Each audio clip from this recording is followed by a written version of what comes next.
Hi, I'm Melissa Carter. I'm 37 years old, a single mom living here in Atlanta, Georgia. And believe me, my life has had more twists and turns than any TV show. The smell of roasted chicken hung heavy in the air, mixed with the faint scent of lemon. Polish from the dining table I had spent an hour shining. Sunday dinner, a tradition I tried to keep, even when it felt more like a performance than a real gathering. My son, Ethan, 6 years old and all vibrant energy, was quietly drawing on a napkin beside me. Across the table, my parents, Martha and Richard, sat with an air of entitlement that always pricked at my skin. This house was mine. Every brick, every window pane, every blade of grass in the small backyard. I had earned it, paid for it, and nurtured it. The money that bought the chicken on our plates, the electricity that lit the room, the roof over our heads, it all came from me, my paycheck, my sweat, my sacrifices. The conversation had been stilted, as usual. My mother, Martha, picked at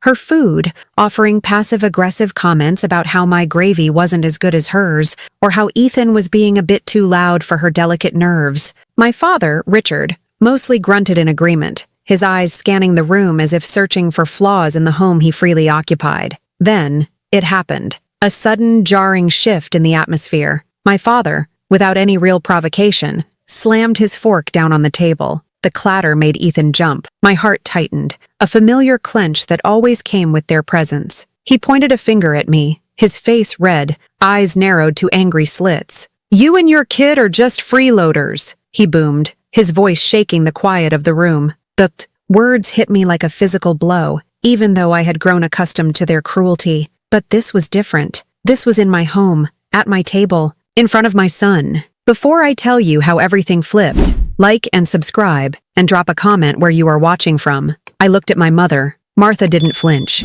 She didn't scold my father, didn't offer a word of comfort to me or Ethan. Instead, a cold, thin smile spread across her lips, a smile of agreement, a smile of approval for the verbal assault. It was as if she had orchestrated it, nodding along to every harsh word. My father continued, his voice rising, "Living off us. Always have, always will." The irony of it all was a bitter taste in my mouth. They were sitting under my roof, eating my food, breathing my air. They had been temporarily staying here for weeks, relying entirely on my income, my generosity, my willingness to still believe in some semblance of family. Ethan looked at me, his small face etched with confusion and hurt. He didn't understand the words, but he understood the anger, the accusation. He knew something bad was happening. A deep, quiet calm settled over me. It wasn't resignation. It was something harder, colder, and far more dangerous. All the years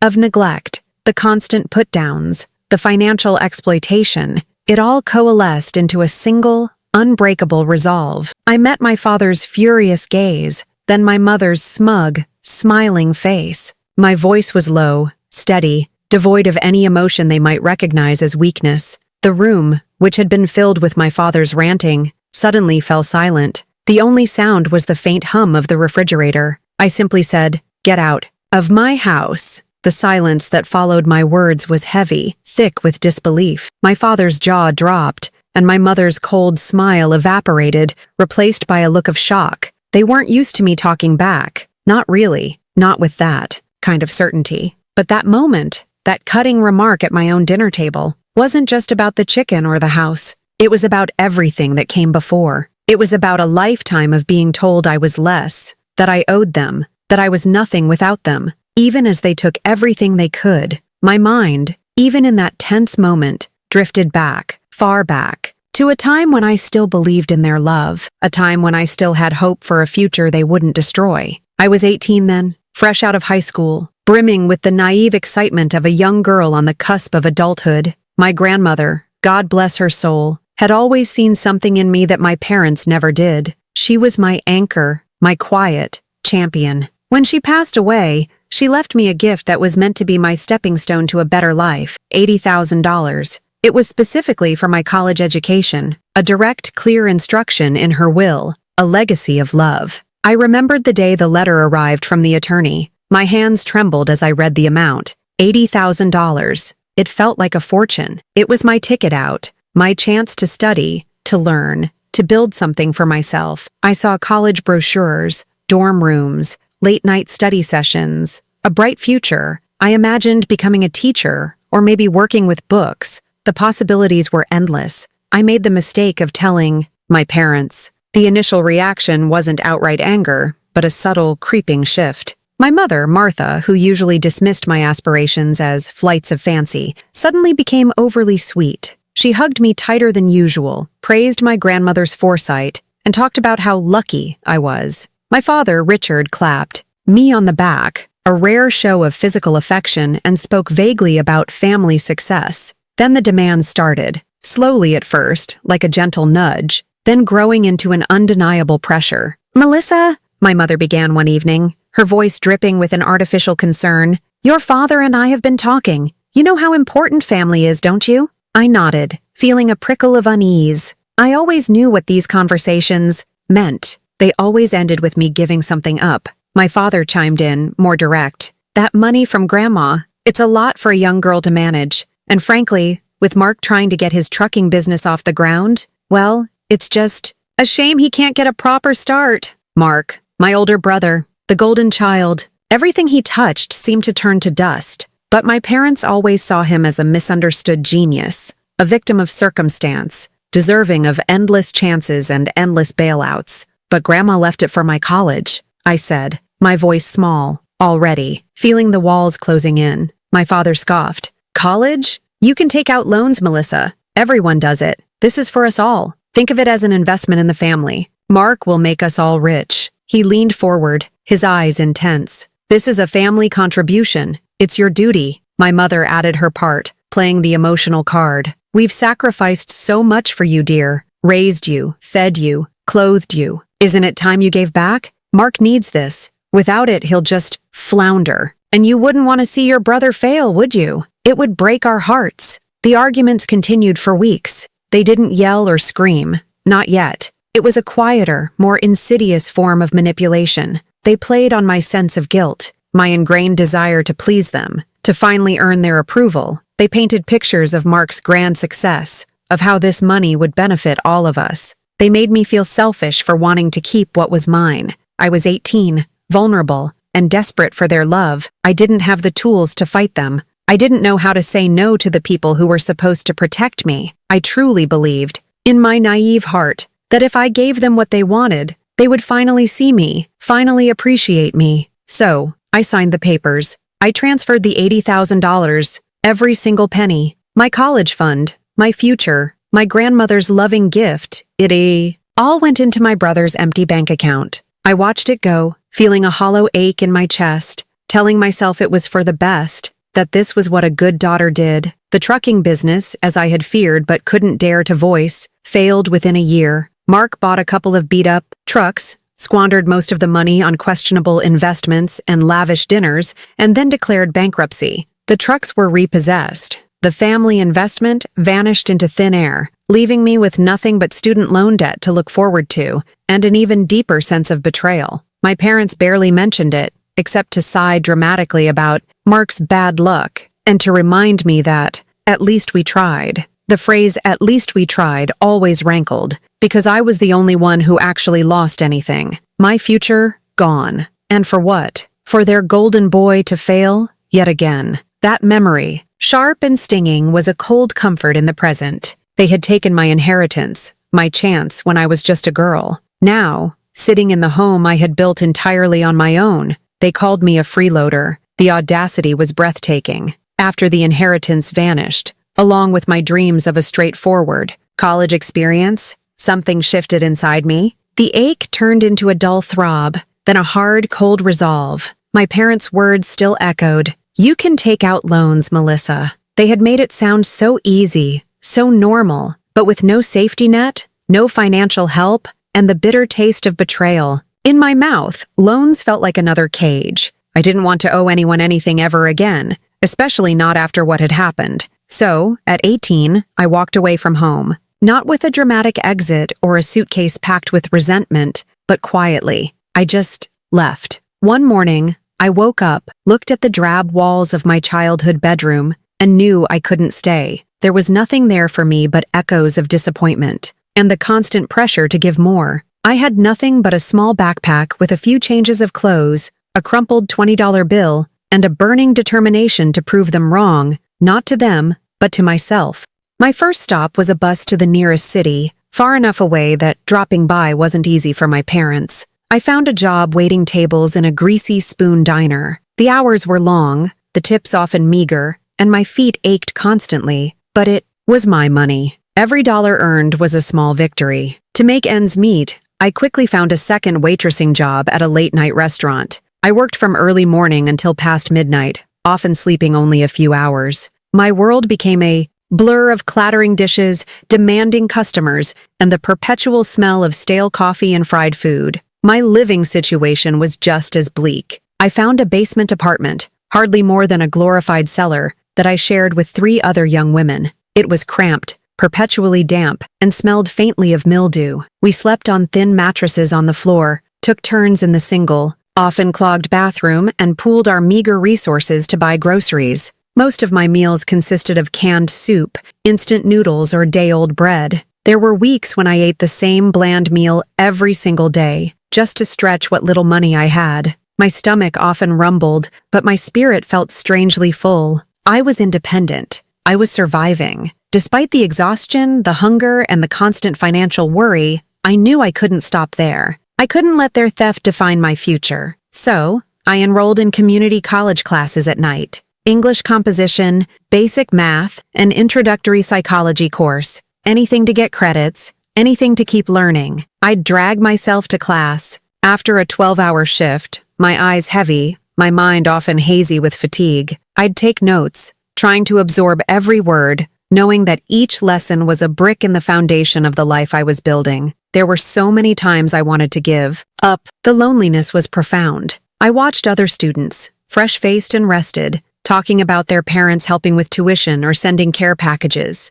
I had no one, no calls, no letters, no support. My parents, as expected, never called to check on me, never asked if I was okay, never offered even a shred of remorse for what they had taken. The only times I heard from them were sporadic, usually via my mother's voicemail messages, bragging about Mark's latest opportunity, another ill-fated venture, another grand scheme that would inevitably crash and burn. It was always about Mark, always about their hopes for him, never a thought for me. Each time I heard those messages, a fresh wave of hurt would wash over me, quickly followed by a renewed surge of defiance. I wasn't just working for a degree, I was working for self-respect. I was working to prove, not to them, but to the girl who signed away her inheritance, that she was stronger than she thought. I pushed forward, one grueling day, one exhausting shift, one challenging class at a time. The hunger in my stomach was nothing compared to the hunger for a life that was truly my own, a life untouched by their greedy hands and dismissive words. These were my survival years, and I learned to be a survivor. The survival years were a crucible. They stripped away my naivety and forged a steel-like resilience within me. Every blister on my feet, every late-night study session powered by instant coffee, every solitary meal of canned soup contributed to the person I was becoming. I was no longer the quiet, easily manipulated girl who signed away her future. I was Melissa, and I was building something from absolutely nothing. After 2 arduous years at community college, I had saved enough money and earned enough credits to finally transfer. I got accepted into a state university, a significant step up, but it meant more student loans. This time, however, the loans felt different. They were for my future, my choices, not for someone else's failed dreams. I worked part-time throughout my university years, often sacrificing social events and sleep to keep my head above water.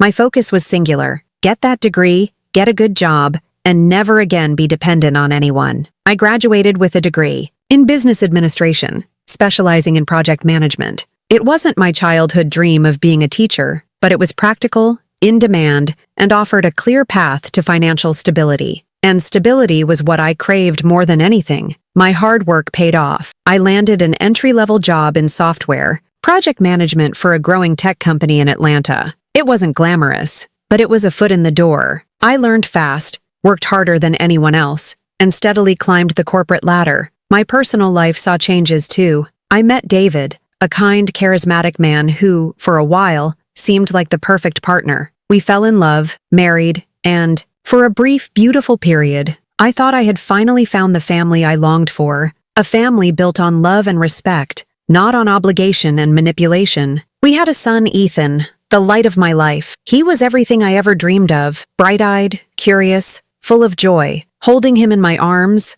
I felt a completeness I had never known. I was a mother, a professional, a homeowner. We bought a small starter house together, and for the first time, truly happy. But happiness, I was learning, was often fleeting. David, it turned out, wasn't the man I thought he was. I discovered he was having an affair. The betrayal was a fresh wound, deep and agonizing, echoing the financial betrayal of my parents, but carrying its own unique sting of emotional pain. It shattered my trust, broke my heart, and left me reeling. Just like with my parents, I didn't crumble. The years of struggle had taught me to stand on my own 2 feet. There were tears, of course, endless nights of crying, but the core of me remained intact. I confronted David, laid out the evidence, and without hesitation, I kicked him out. There was no negotiation, no second chances. My son deserved a stable, honest home, and I deserved respect. Suddenly, I was a single mom. The weight of supporting myself and a toddler was immense, but I didn't back down. I worked longer hours, took on extra projects, and learned to juggle childcare, a demanding career, and the emotional toll of a failed marriage. My resolve hardened even further. I was not just building a life for myself anymore. I was building a fortress for Ethan and me. I sold the starter house, took the equity, and carefully invested in a new home. A 3-bedroom house in a quiet, tree-lined neighborhood in Atlanta. It wasn't a mansion, but it was mine. Every square foot. This house became more than just a place to live. It was my sanctuary, my declaration of independence. It was a physical manifestation of every struggle, every sacrifice, every late night, every penny I had earned. It was a symbol that I had built something real, something solid, entirely on my own, free from the shadow of my parents' past demands and David's betrayal. Here, Ethan and I would be safe. Here, we would thrive. Here, no one could call us freeloaders. Years passed. My house became a home filled with Ethan's laughter, the scent of home-cooked meals, and the comforting rhythm of our independent life. My career flourished. I was a project manager, respected in my field, earning a comfortable living that allowed me to provide for Ethan without constantly worrying. I had achieved the stability I had craved for so long. The silence from my parents had been consistent for years, a quiet absence that I had grown to appreciate. It was peaceful. Then, the phone rang. It was my mother, Martha. Her voice, usually sharp and critical, was surprisingly sweet, almost saccharine. "Melissa, dear," she began, a tone I hadn't heard since she was trying to convince me to give my inheritance to Mark. "It's been too long, hasn't it? We've missed you so much." My guard immediately went up. This sweetness always came with a price. She spun a tale of woe. My father was having health issues, their finances were tight, and Mark was, predictably, struggling with his latest business venture. It was a familiar narrative. She painted a picture of hardship, of their vulnerability, designed to tug at whatever lingering sense of obligation I might still possess. "We just need a little help, honey," she cooed, "just until things get back on track." The first request was for $5,000. It wasn't a small amount, but I had it. My heart, still hopeful for some genuine connection, some sign of change, felt a flicker of pity. Maybe, I thought, this time it would be different. Maybe they really were in trouble. And maybe, just maybe, this act of kindness would open a door to a healthier relationship. I sent the money. Then came another call, a few months later. "Just $10,000, Melissa. This is the last time, promise. Mark's business just needs this one push, and then he'll pay us all back, and we'll pay you back. Too, of course." The mention of Mark and paying back set off alarm bells, but the guilt-tripping was relentless. "Family helps family, Melissa. Wouldn't you help your own flesh and blood?" I sent the money, a knot forming in my stomach. Requests became more frequent. The amounts varied, but the pattern was clear. A sweet opening, a story of woe, a mention of Mark's potential, and then the guilt. "Just one more loan," they'd say, always promising it was the last. Each time, I felt a little piece of me harden. The pity dwindled, replaced by a growing resentment. They weren't asking, they were demanding, and they were still using Mark as the excuse. Finally, one day my father called. His voice wasn't sweet. It was tinged with impatience. "Melissa, We need another 10,000. The car needs repairs and Mark's rent is due. I took a deep breath. No, I said, my voice steady. It was the first time I had ever truly refused them outright. I can't. I have my own expenses, Ethan's future to consider. I've helped enough.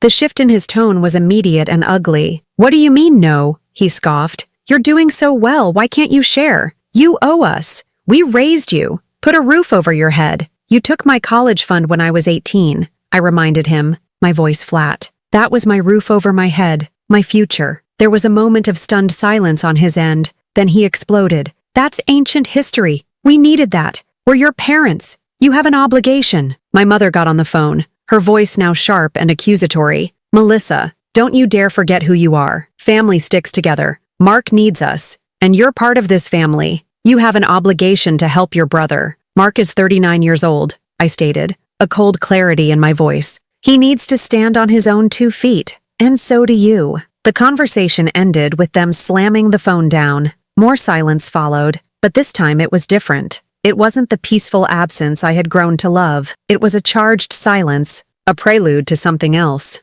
I knew they wouldn't just disappear again, not after I had dared to say no. They never saw me as a daughter deserving of love and respect. They saw me as a resource, a bank account with family obligation as the withdrawal code. And as long as Mark continued to flounder in his endless string of failed schemes, they would keep trying to cash me in. I braced myself for their next move, knowing it would be more aggressive, more desperate, and far more invasive than a simple phone call. The charged silence that followed my refusal to give my parents more money stretched for weeks, but I knew it was the calm before a storm. True to form, they didn't reflect on their behavior or consider my perspective. Instead, they escalated. One Tuesday evening, my doorbell rang. I wasn't expecting anyone. When I looked through the peephole, my stomach dropped. It was them, standing on my porch with suitcases. My father, Richard, had arranged his face into a mask of weary suffering. My mother, Martha, looked pale and anxious,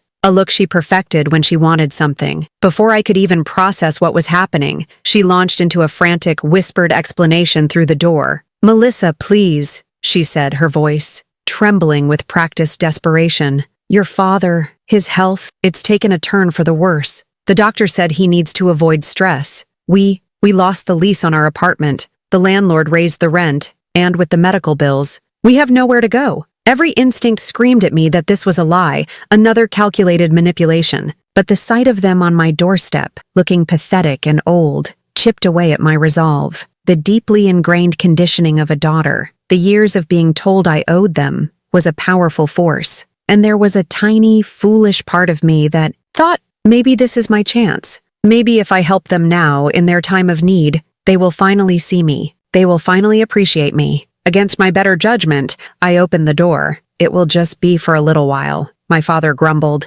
not meeting my eyes as he pushed past me, dragging his suitcase into my pristine hallway, "just until we get back on our feet." That little while became a living nightmare. Weeks turned into a month, then 2. They settled into my home not as grateful guests, but as entitled occupants. They took over the guest bedroom, complaining that the mattress was too soft. My mother rearranged my kitchen, criticizing my choice of pots and pans and tut-tutting over the food in my pantry. My father commandeered the television in the living room, watching loud news programs from morning until night, leaving his dirty socks on my coffee table. They contributed nothing, not a dollar toward the mortgage, the electricity, the water bill, or the groceries they consumed with gusto. My carefully curated budget, designed for myself and my son, was stretched to its breaking point. Yet, any gentle suggestion that they might chip in was met with outrage. "Chip in?" my father would bellow. "After everything we've done for you? Ungrateful girl."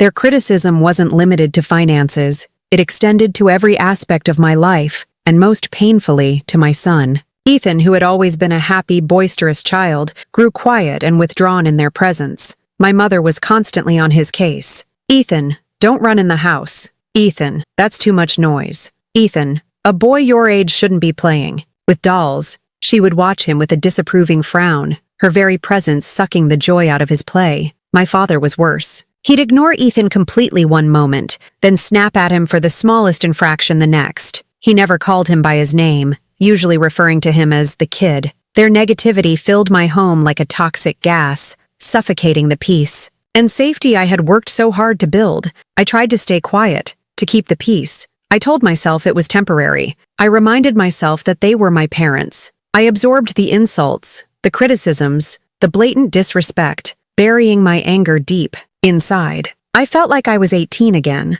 powerless and trapped. The breaking point came on a Sunday. It was the anniversary of the day I had moved into my house, a date I usually celebrated quietly with Ethan. But this year, my parents had insisted on a proper family dinner. They even invited my brother, Mark, now in his early 40s, arrived with the same unearned swagger he'd had his entire life. He was between ventures, which meant he was unemployed and living off a girlfriend. But my parents treated him like a visiting king. Mark is in talks with some very important people, my mother announced proudly at the dinner table, beaming at him. He's about to launch a new app. It's going to be bigger than Facebook. Mark just smirked and nodded, accepting the praise as his due. He barely acknowledged me or Ethan. The dinner was a masterclass in their dysfunctional family dynamics. My parents hung on Mark's every word, laughing at his lame jokes, praising his non-existent accomplishments. They then turned their attention to me, and the contrast was stark. "So, Melissa," my father started, a condescending tone in his voice, "still pushing papers at that little tech company? It's a good job, Dad. It pays the bills," I said, trying to keep my voice even. "Pays the bills," he repeated with a sneer. "Is that all you aspire to? Mark, here, he dreams big. He's a visionary." I stayed silent, clenching my fork under the table. Ethan, sensing the tension, had barely touched his food. Then, my mother delivered the next blow. "You know, Melissa, we were thinking, this house is a little big for just you and the boy. Once Mark's business takes off, maybe he could move in here too. It would be a proper family home then." The audacity of it stole my breath. They weren't just living in my house. They were planning to give it away to the very person whose failures had cost me my future. I found my voice, a low, dangerous tremor, in it. "This is my house, and Ethan's. No one else is moving in." That's when my father exploded. The rage that had been simmering under the surface all evening erupted. He slammed his fork down, his face turning a blotchy red.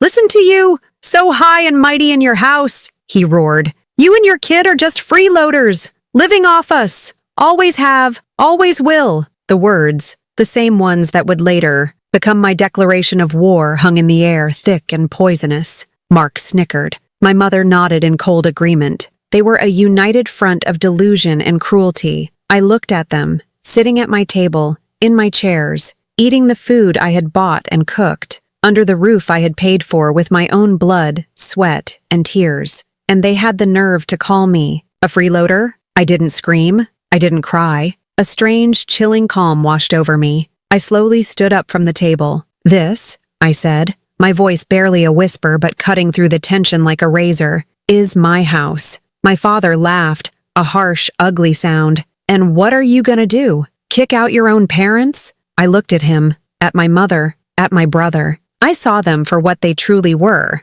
not family, but parasites. And in that moment, I knew exactly what I was going to do. I simply said, "Get out of my house." The immediate aftermath of my quiet command was a tableau of shock. My father's mocking laughter died in his throat, replaced by a gape of disbelief. My mother's smug expression faltered, her eyes widening with a flicker of something that might have been fear. Mark, for once, looked utterly bewildered, his smirk wiped clean from his face. They had expected tears, arguments, a dramatic scene they could control and twist. They had not expected the cold, unbreakable finality in my voice. I didn't repeat myself. I didn't need to. The silence that followed was more powerful than any shouting match could have been. I turned away from them, my movements deliberate and calm. I began to clear the table. I picked up Ethan's plate first, his uneaten chicken now cold. He was watching me, his big brown eyes wide with a mixture of confusion and awe.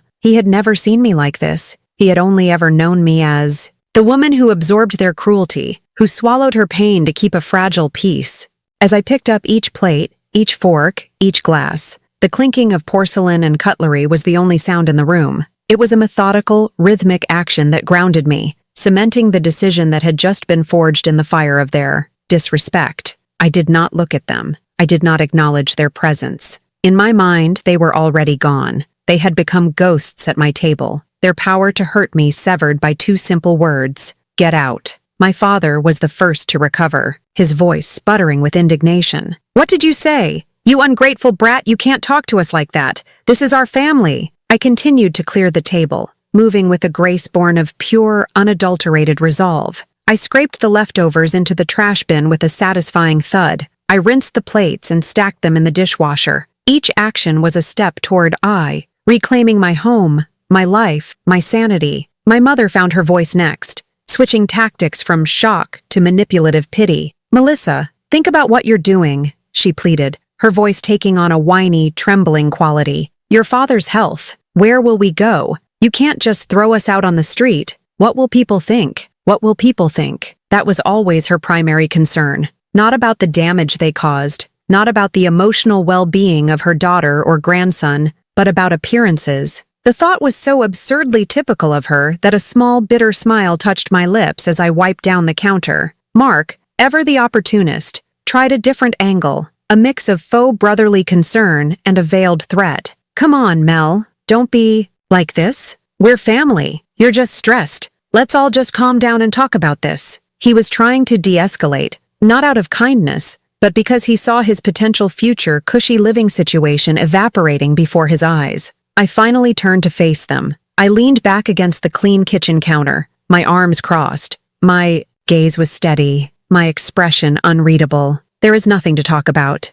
I said, my voice as calm and quiet as it had been before. I have asked you to leave my home. You will pack your things, and you will be gone by morning. The finality of it finally seemed to sink in. This wasn't a negotiation. It wasn't a tantrum. It was a verdict. The rest of the evening was a blur of hostile energy. They didn't pack. Instead, they retreated to the guest room, slamming the door. Behind them, I could hear their muffled voices through the wall, angry shouts from my father, my mother's tearful-sounding complaints, and Mark's indignant tones. They were planning, strategizing, trying to figure out how to regain control over me. I ignored them. My priority was Ethan. I found him in his room, sitting on his bed, looking small and scared. I sat down next to him and wrapped him in a hug, holding him tight. Is Grandpa really mad at us? He whispered into my shoulder. Yes, honey, he is, I said softly, stroking his hair. But you did nothing wrong, and neither did I. Sometimes adults forget how to be kind, and when they do that in our home,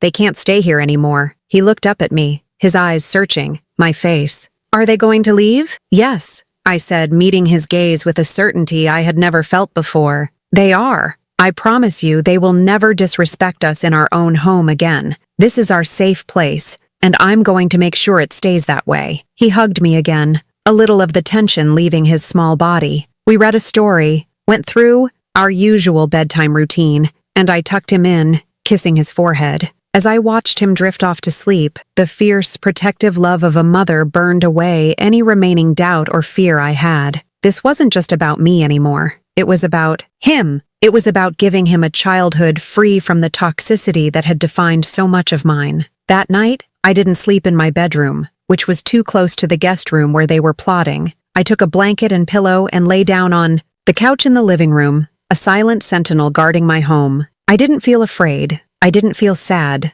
I felt a profound and powerful sense of clarity. The war was not over, but the most important battle, the one inside myself, had been won. The next morning, I woke up before the sun. I drank a cup of coffee in the quiet darkness, watching the first hints of dawn streak across the sky. I knew they wouldn't leave on their own. They were too arrogant, too entrenched in their belief that they were owed my home, my money, my life. They thought I would back down, that I would apologize, that the natural order of our family would be restored. They were wrong. At precisely 9 a.m., I picked up my phone. I didn't call them to argue. I didn't send them a text to plead. I called my lawyer. I explained the situation calmly and clearly. I had family members living in my home who had become hostile and were now refusing to leave after being asked. I needed to know the legal process for removing them. My lawyer was direct and professional. He explained the eviction process, the notices that needed to be served, and the timeline. It was a formal,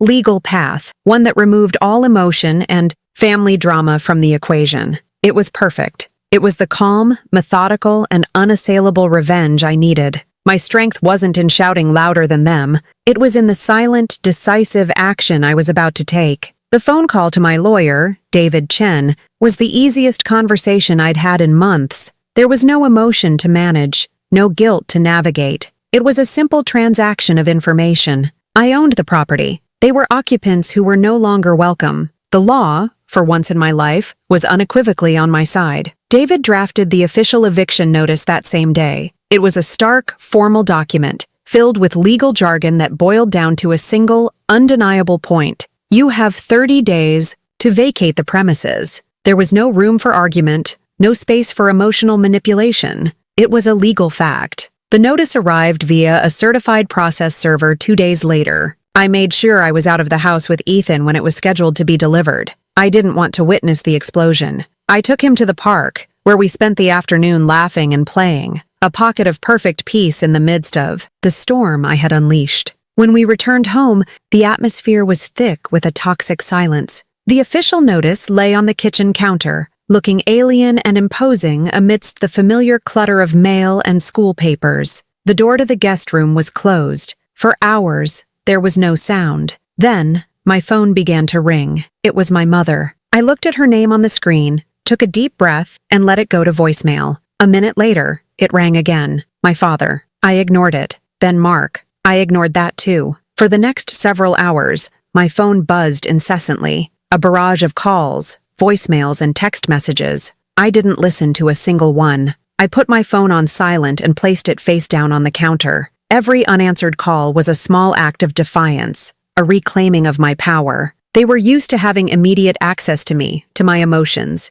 to my conscience. That access was now denied. Later that evening, the shouting began. It seeped through the guest room door, muffled but unmistakable. My father's booming rage, my mother's hysterical-sounding sobs. They were performing for an audience of one, hoping their display of fury and pain would break down my resolve. I put on headphones, turned on some music, and helped Ethan with his homework. I would not engage. I would not be drawn into their chaos. The next few weeks were a war of attrition. They tried every tactic in their well-worn playbook. First came the rage. My father would storm out of the guest room whenever I was in the kitchen, his face purple, with anger. "You're a heartless monster," he'd scream. "Throwing your own parents out on the street. We raised you. We gave you everything. You owe us." I would simply turn my back and continue washing the dishes or making Ethan's lunch. My silence infuriated him more than any argument could have. Then came the guilt-tripping from my mother. She would corner me when I was trying to leave for work, her eyes red and puffy from crying. "Melissa, please," she'd whisper, clutching my arm.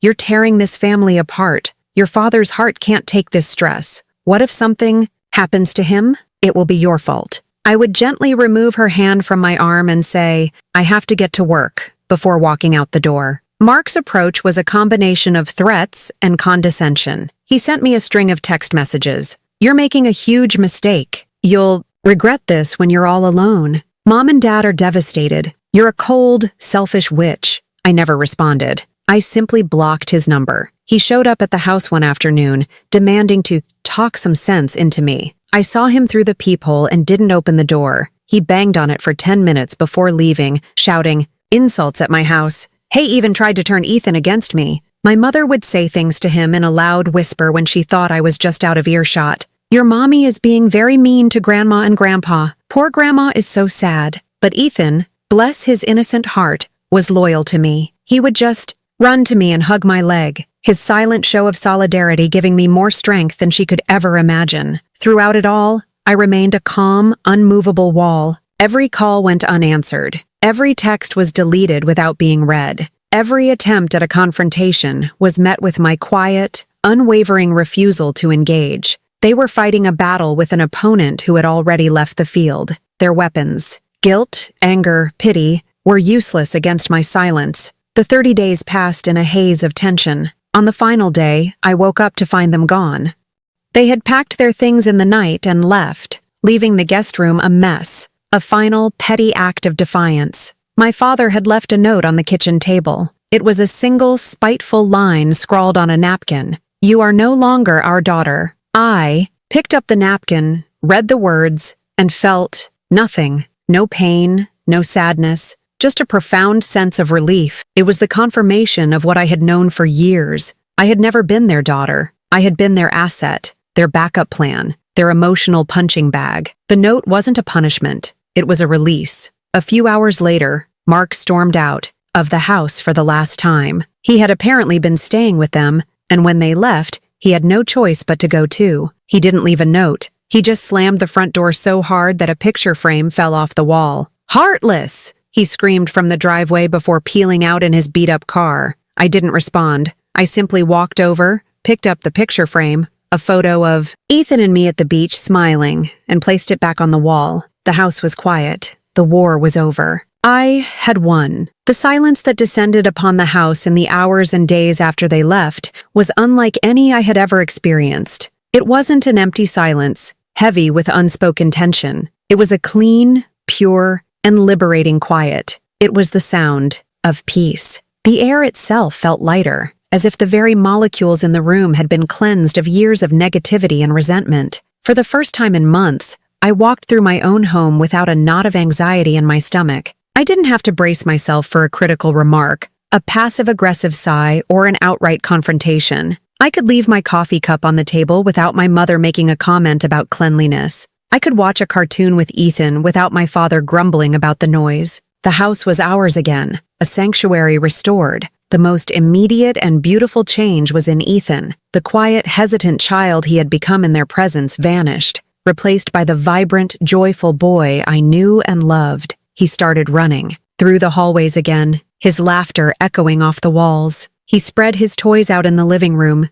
creating elaborate worlds without fear of being told he was making a mess. He started singing again, little off-key songs he made up as he played. Seeing him so free, so unburdened, was the ultimate confirmation that I had made the right decision. My primary duty as a mother was to protect him, and I had finally, decisively, protected him from the emotional poison of my own family. One evening, about a week after they had gone, Ethan and I were building a fort out of blankets and chairs in the living room. It was something we hadn't done since they arrived. As we sat inside our makeshift castle, illuminated by a flashlight, he looked at me with his serious, thoughtful eyes. "Mom," he said quietly, "I'm glad Grandma and Grandpa are gone." The simple, honest statement hit me with the force of a tidal wave. I had been so focused on my own struggle, my own pain, that I hadn't fully appreciated the weight it had placed on him. "Why is that, honey?" I asked, my voice a little thick. "They made you sad," he said. "Your face was always tight, and Grandpa was always yelling. It's better now. Your face isn't tight anymore." I pulled him into a hug, burying my face in his hair, my heart swelling with a mixture of love and regret. Regret that I had ever allowed them to cast their shadow over his young life, and overwhelming love for this perceptive, wonderful little boy. He was right. My face wasn't tight anymore. The constant tension I had carried in my jaw, my shoulders, my entire body had released its grip. In the following months, we created new routines, new traditions that were entirely our own. We had pancake Saturdays and movie night Fridays. We planted a small vegetable garden in the backyard. The house, which had once felt like a battlefield, was now a place of growth, creativity, and unconditional love. I decided to make a practical change as well. The guest room, the epicenter of so much of the conflict, felt haunted by their presence. I spent a weekend repainting it, changing the color from a drab beige to a bright, cheerful blue.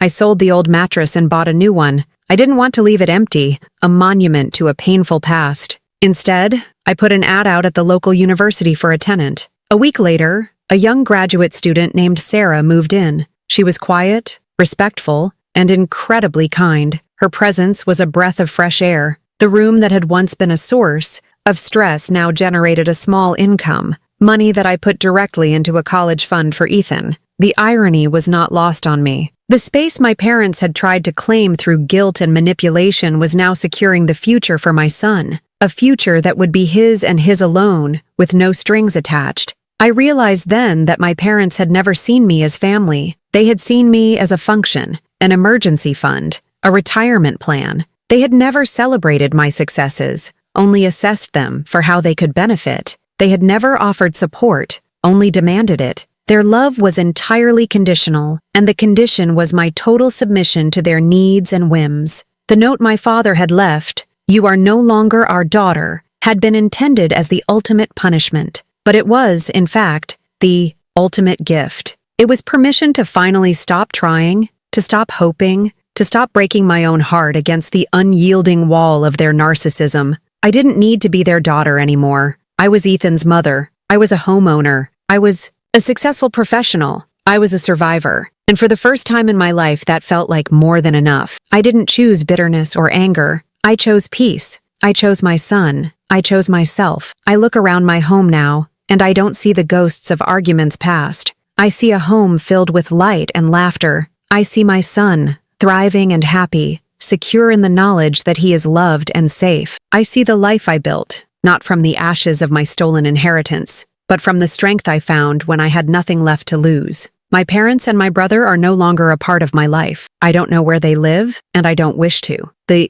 peace I have now is too precious to risk. They wanted me to believe that without them, I would be nothing. They were wrong. Without them, I am finally free. Family isn't the people who eat your food and call you a freeloader. Family isn't about obligation or guilt or who owes what to whom. Family is the ones who stand by you, even when you have nothing to give but yourself. It's the people who make your face relax instead of tighten. I built this life for my son, and that's enough. What would you do if your parents called your child a freeloader in your own home? Share your thoughts in the comments. Don't forget to like and subscribe. Your voice might be the message someone else needs.